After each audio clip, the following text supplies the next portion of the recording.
यही मिसाल है तेरी कि बेमिसाल है तू। यही मिसाल है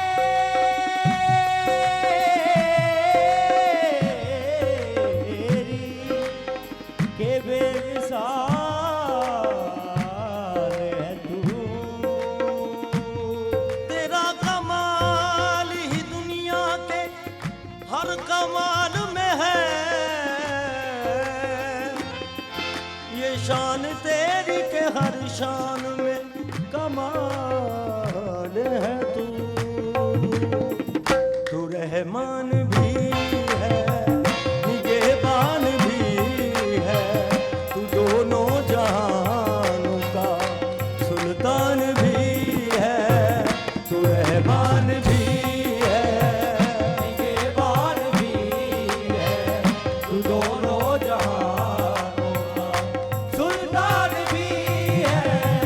तू रहमो करम अपना कर मेरे अल्लाह। रहमो करम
भी है कातिल। हवा भी है दुश्मन, वफा भी है कातिल। हर एक समत फैली वबा भी है कातिल। तेरी जात कादर है हर एक शय पर। तेरी जात कादर है हर एक शय पर। मिटा दे हर एक खौफ डर मेरे अल्लाह। मिटा दे हर एक खौफ मेरे अल्लाह। मेरे अल्लाह अल्लाह अल्लाह अल्लाह मेरे मौला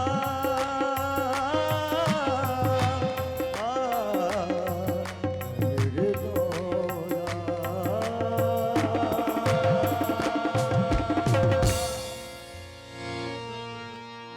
बहुत खूब, माशाल्लाह माशाल्लाह अजमल भाई, बहुत खूब।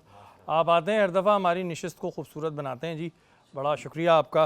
और जैसे अजमल भाई आते हैं वैसे मैंने इनके बालों की भी तारीफ़ कई दफ़ा करी है, और जब आते हैं बहुत अच्छी कवाली पेश करते हैं। अल्लाह ताला इनको बहुत सारी खुशियाँ दे। बात हो रही है वालदैन की फ़जीलत के हवाले से, मुफ्ती मोहसिन साहब हमारे साथ मौजूद हैं।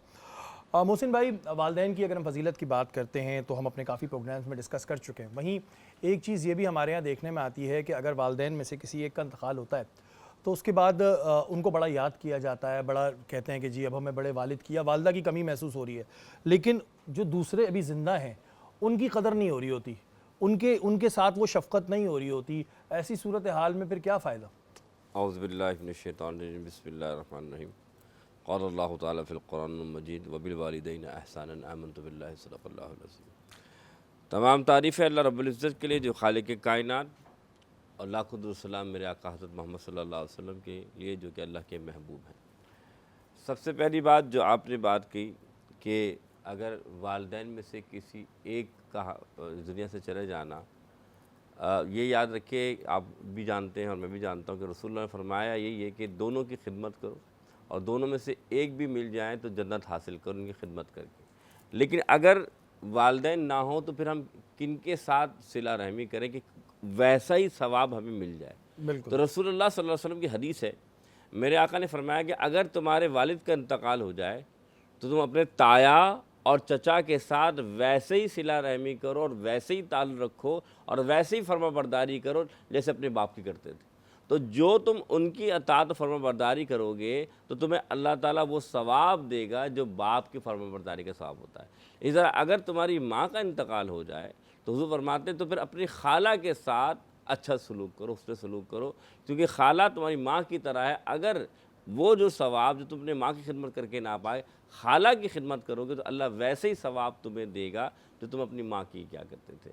तो अब ये बात हो गई कि हमारे यहाँ जो रिश्ते हैं ना, उसकी वाक़तन अहमियत ख़त्म होती जा रही है कि अगर माँ नहीं रही तो खाला से नहीं मिला जाता, बाप नहीं रहे तो चाचा ताया से भी ताल्लुक़ वैसा नहीं रखा जाता। तो ये बहुत ज़रूरी है कि इनके साथ मोहब्बत और शफ़क़त रखें, क्योंकि ये वो रिश्ते हैं जो आपके सवाब का ज़रिया बनने, जैसे माँ बाप और अच्छा, ये तो देखें आपने वो बात बताई कि अगर दोनों नहीं है, मैं उस सिचुएशन की बात कर रहा हूँ कि अक्सर हमने देखा है कि वालिद को बड़ा याद कर रहे हैं, बरसी भी कर रहे हैं और भी बड़ा ओकेजन्स पे याद एहतमाम कर रहे हैं, ओकेजन्स पे याद कर रहे हैं जी हमारे वालिद साहब ये बड़ा याद आ रहे हैं, आंसू भी बह रहे हैं। लेकिन वहीं जो है वो वालदा जो हयात हैं उनके साथ नामुनासिब रवैया भी रखा जा रहा है, उनको और भी तरीक़ों से तंग किया जा रहा है। तो ये तो फिर कहते हैं दोगली पॉलिसी हो गई। ये बहुत अच्छा सवाल किया आपने कि देखें जाने वाले के लिए हम गम मना रहे हैं और जो मौजूद है उसकी कोई कदर नहीं।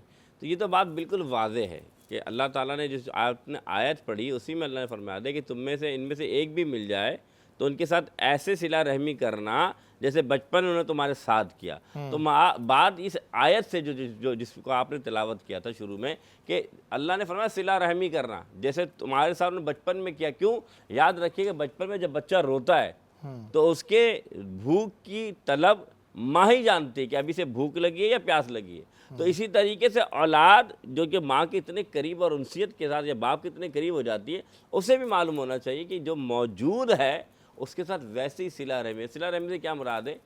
तवज्जो, यानी कि आपको उनके ऊपर तवज्जो देनी पड़ती है। जैसे मिसाल के तौर पे अगर आप किसी के पे तवज्जो नहीं देंगे तो वो फिर आपके साथ वैसे ज्वाइंट नहीं होगा या फिर वो फिर कमज़ोर हो जाएगा। तो माँ बाप भी बुढ़ापे में चाहते हैं कि बच्चे हमें तवज्जो दें, चाहे एक हों या दोनों। और ये सवाल मैंने इस वजह से कर लिया कि देखिए हमारे यहाँ ना ये चीज़ बहुत कॉमन हो चुकी है कि हम बिल्कुल जो भी चले जाता है दुनिया से उसको याद करके रोते हैं। ठीक है, अगर आपके वालिदैन इस दुनिया में नहीं है तो उनके इसाले सवाब के लिए बहुत सारे तरीके होते हैं, लेकिन जो है उसकी कदर कर लें। ये जो मैंने कल एक सवाल कर रहा था, मैं बड़ा फिर मेरा दिमाग भी काफ़ी देर वहीं रहा, ये ओल्ड एज होम और ये तमाम चीज़ें, इन चीज़ों से बचें जी। ये फिर ज़ाहिर है फिर आखिरत में वो कहते हैं ना कि जब चले जाते हैं उसके बाद फिर हम रो रहे हैं तो फिर कोई फ़ायदा नहीं रहता। साथ ही आपकी जानिब आऊँगा, हमारे यहाँ एक इशू ये भी हम देखते हैं कराची में ख़ास तौर पे कि कुछ प्रोजेक्ट्स शुरू होते हैं और उसके बाद काफ़ी साल तक वो प्रोजेक्ट जो है वो मुकम्मल नहीं होते।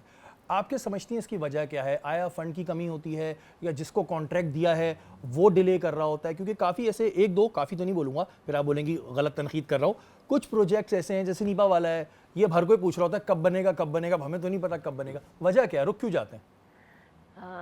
आप रेड लाइन की बात कर रहे हैं? जी जी। अच्छा, देखिए रेड लाइन का जब मंसूबा पाकिस्तान पीपल्स पार्टी ने लॉन्च किया था तो जो पिछली गवर्नमेंट का टेन्योर था वो बहुत थोड़ा टाइम था जब वो लॉन्च किया गया था। उसका एस्टिमेटेड टाइम कॉस्ट जो टाइम को वो किया गया था वो शायद 2.5 साल था कि वो 2.5 साल में मंसूबा मुकम्मल हो जाएगा। लेकिन जो बीच में केयर टेकर गवर्नमेंट आई उसने 9 महीने, वो 9 महीने था केयर टेकर का टाइम, उस टाइम पे वो प्रोजेक्ट स्टैंड स्टिल कर दिया गया और उस पे काम नहीं हुआ। अगर वो 9 महीने काम कंटिन्यू चलता तो शायद आज काफ़ी ज़्यादा वो प्रोजेक्ट जो है वो मुकम्मल हो सकता है। फिर जब हमारी गवर्नमेंट आई तो आपको पता है कि जो कंस्ट्रक्शन इंडस्ट्री के लिए सामान का इस्तेमाल है उसके प्राइस में बहुत ज़्यादा फ़र्क आ गया। तो जो कॉन्ट्रैक्टर था उसने गवर्नमेंट को कहा कि जी हमें प्राइस रिवाइज़ करके दें। उसके निगोसिएशन में कोई 1-1.5 महीना हमें लगा। तो समझें कि 1 साल तो तकरीबन इसी बुनियाद पर प्रोजेक्ट जो है वो डिले हो गया है। 9 महीने, 9.5 महीने वो जो केयर टेकर का टाइम था उसमें वो प्रोजेक्ट रुक गया। फिर जाहिर सी बात है कॉन्ट्रैक्टर 9 महीने से तो बैठा ही हुआ था ना, तो जो उसने ख़रीदारी की थी या बुक कराई थी चीज़ें उनकी प्राइस कहीं चली गई, तो हाई प्राइस हो गई। तो फिर गवर्नमेंट ने उसके साथ नेगोशिएट किया है। अब काम उस पर जारी है और बहुत जल्द मैं कहूँगी कि हम कोशिश भी कर रहे हैं, गवर्नमेंट इस पे कोशिश कर रही है। ट्रांसपोर्ट मिनिस्टर शर्जील नाम मेमन साहब ने कहा है कि जो हमने डेडलाइन रखी है उससे पहले मुझे ये प्रोजेक्ट पूरा अच्छा, मुझे एक बात बताइएगा, ये जो केयर टेकर गवर्नमेंट ने इसको 9 महीने रोका, ये कोई बाय लॉ रोका या वो उसको कंटिन्यू कर सकते थे, उन्होंने खुद नहीं किया? देखें, उनका ये मानना था कि जो पिछली हुकूमत के काम हैं अगर वो कंटिन्यू रहेंगे, इलेक्शन के टाइम पे जो होती है वो फंडिंग्स रोक दी जाती हैं। ओके। लेकिन हर प्रोजेक्ट की फंडिंग ज़रूरी नहीं है कि आप रोकें, जिससे आवाम को की बेहतरी के लिए है। तो इलेक्शन कमीशन ऑफ पाकिस्तान ने एक ऑर्डर निकाला कि जितने प्रोजेक्ट हैं पाकिस्तान में वो रोक दिए जाएं जब तक इलेक्शन नहीं होगा। तो जो 9 महीने का वो पीरियड था उस टाइम पे सिंध में तमाम डेवलपमेंट के जो काम थे वो रोक दिए गए, जिस पे पाकिस्तान पीपल्स पार्टी ने प्रोटेस्ट भी किया था। मौजूदा सीएम मुराद अली शाह साहब जो हैं वो केयर टेकर सीएम साहब से भी जाके मिले थे, इलेक्शन कमीशन से भी बात की थी कि बहुत सारे प्रोजेक्ट ऐसे हैं कि अगर वो आपने रोक दिए, जो रोक दिए गए थे, अगर उनको आप कंटिन्यू चलने दें क्योंकि लोगों को तकलीफ़ होगी। बिल्कुल। इस वक्त डिस्ट्रिक्ट ईस्ट में जो यूनिवर्सिटी रोड से नीपा और फिर हसन स्क्वायर, वो वाला इलाका जो वहाँ रह रहे हैं उनके लिए भी परेशानी है।